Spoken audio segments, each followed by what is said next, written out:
ఓం శ్రీమాత్రే నమః. అందరికీ నమస్కారం. ముందుగా అందరికీ శ్రావణ మాసం అలాగే శ్రావణ శుక్రవారం శుభాకాంక్షలు. ఈ శ్రావణ మాసం మొత్తం కూడా మనందరం కలిసి చక్కగా ఎంతో భక్తి శ్రద్ధలతో ఆ అమ్మవారిని పూజించుకొని ఆమె కృపా కటాక్షాలను పొందాలని మనస్ఫూర్తిగా కోరుకుంటూ welcome back to my channel. నేను మీ ప్రశాంతి. ఈరోజు మనము ఈ వీడియోలో శ్రావణ మాసం విశిష్టత అలాగే ఈ మాసంలో వచ్చే ప్రత్యేకమైన పూజలు అలాగే నోములు వ్రతాలు పండగల గురించి మనమైతే మాట్లాడుకుందాం. మీరైతే ఈ వీడియోను చివరి వరకు చూసి నచ్చితే లైక్ చేసి ఈ వీడియోని షేర్ చేయండి. అలాగే మన ఛానల్ని సబ్స్క్రైబ్ చేసుకోండి. మన తెలుగు పంచాంగం ప్రకారం అయితే ఈ శ్రావణ మాసం అనేది ఆంధ్రప్రదేశ్, తెలంగాణ, మహారాష్ట్ర, కర్ణాటక తదితర ప్రాంతాల్లో ఈ మాసం ఆగస్టు 13 గురువారం నాడు ప్రారంభమై అలాగే సెప్టెంబర్ 11 శుక్రవారం నాటికైతే ముగుస్తుంది. మన హిందూ ధర్మంలో ప్రతి మాసానికి కూడా ఒక పవిత్రమైన ప్రత్యేకత అయితే ఉంటుంది. అయితే ఈ శ్రావణ మాసం భక్తితో, పూజలతో, వ్రతాలతో, పవిత్రతతో నిండి ఉంటుంది. కాబట్టి ఈ శ్రావణ మాసానికి మరీ ఎక్కువ ప్రత్యేకత అయితే సంతరించుకుంది. ఈ మాసంలో తెల్లవారుజామునే వినిపించే మంత్రాలు అలాగే ఇంటి ముందు కనిపించే అందమైన ముగ్గులు అలాగే దేవుడి ముందు వెలిగించే దీప ధూప నైవేద్యాలు పరిమళభరితమైన పుష్పాలు ఇవన్నీ కలగలిపి మన ఇంటిని ఒక చిన్నపాటి దేవాలయంలా మార్చేస్తాయి అనడంలో ఎటువంటి అనుమానము అయితే అవసరం లేదు మనందరికీ. కాబట్టి శ్రావణ మాసం భక్తి శ్రద్ధలతో ఆచరించేవారు ఈ మాసం మొత్తం ఒక్క రోజైనా కూడా దైవనామ స్మరణ చేయకుండా ఉండకూడదు అని అయితే భావిస్తారు. శ్రావణ మాసం ఎందుకు ఇంత ప్రత్యేకమైనది అంటే ఈ మాసంలో వర్షాలు బాగా పడి భూమంతా కూడా పచ్చగా మారుతుంది. అలాగే పంటలు కూడా పెరుగుతాయి. కాబట్టి ఆ సిరి సంపదలకు ప్రతీక అయినటువంటి శ్రీ మహాలక్ష్మీదేవిని ఈ మాసంలో భక్తి శ్రద్ధలతో పూజించడం అనేది మన సంస్కృతిలో ఒక ప్రత్యేకమైన స్థానం అయితే సంతరించుకుంది.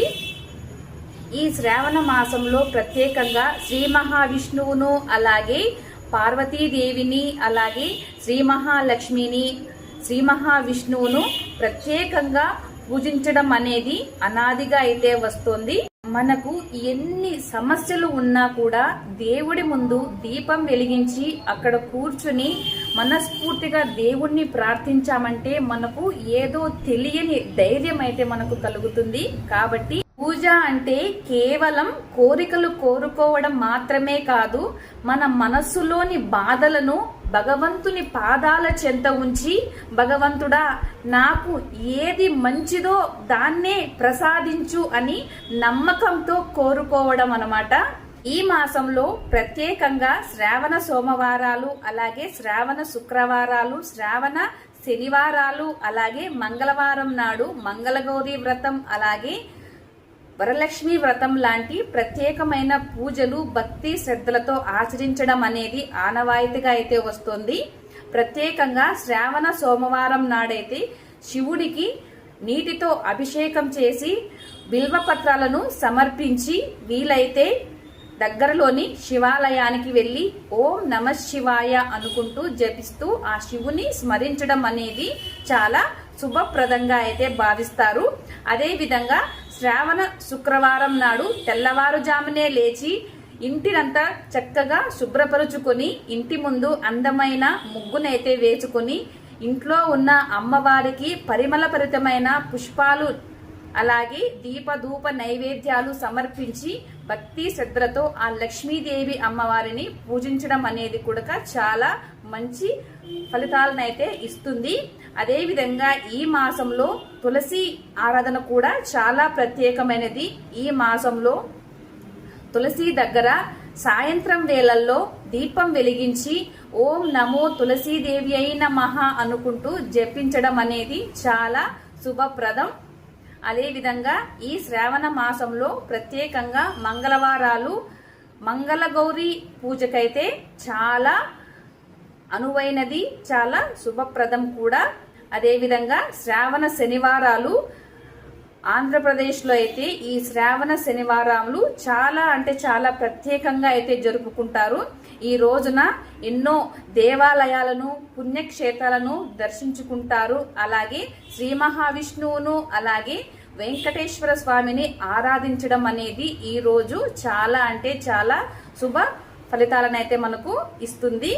శుక్రవారం అంటేనే అమ్మవారి ఆరాధనకు ఎంతో మంచి అలాగే పవిత్రమైన రోజుగా భావిస్తాం కదా. అటువంటిది శ్రావణ శుక్రవారం రోజు అమ్మవారిని భక్తి శ్రద్ధలతో పూజించి అమ్మ మా ఇంట్లో సుఖ సంతోషాలు ఐశ్వర్యాలు అలాగే శ్రీ సంపదలను సమృద్ధిగా ప్రసాదించు తల్లి అని మనస్ఫూర్తిగా అమ్మవారిని కోరుకోవడం అనేది చాలా మంచి. ఈ మాసంలో వచ్చే ప్రత్యేకమైన పండగలు వ్రతాల విషయానికొస్తే ఈ మాసంలో శ్రావణ సోమవార వ్రతం అలాగే మంగళగౌరి వ్రతం అదేవిధంగా వరలక్ష్మి వ్రతం నాగపంచమి అదేవిధంగా రాఖీ పౌర్ణమి అంటే శ్రావణ పౌర్ణమినే మనము రాఖీ పౌర్ణమిగా ఈ మాసంలో జరుపుకుంటాము.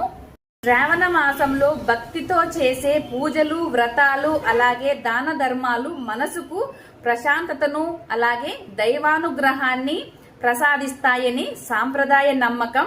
ఓం నమః శివాయ, ఓం నమో భగవతే వాసుదేవాయ, ఓం శ్రీ మహాలక్ష్మి దేవ్యై నమః. ఈ పవిత్రమైన శ్రావణ మాసంలో మీరు చేసే ప్రతి మంచి పని కూడా మీ కుటుంబానికి శాంతిని అలాగే దైవానుగ్రహాన్ని ఆనందాన్ని తీసుకురావాలని మనస్ఫూర్తిగా కోరుకుంటూ అందరికీ మరొకసారి శుభ శ్రావణ మాసం. మరొక చక్కటి వీడియోతో మళ్ళీ కలుసుకుందాం. అంతవరకు సెలవు. నమస్కారం.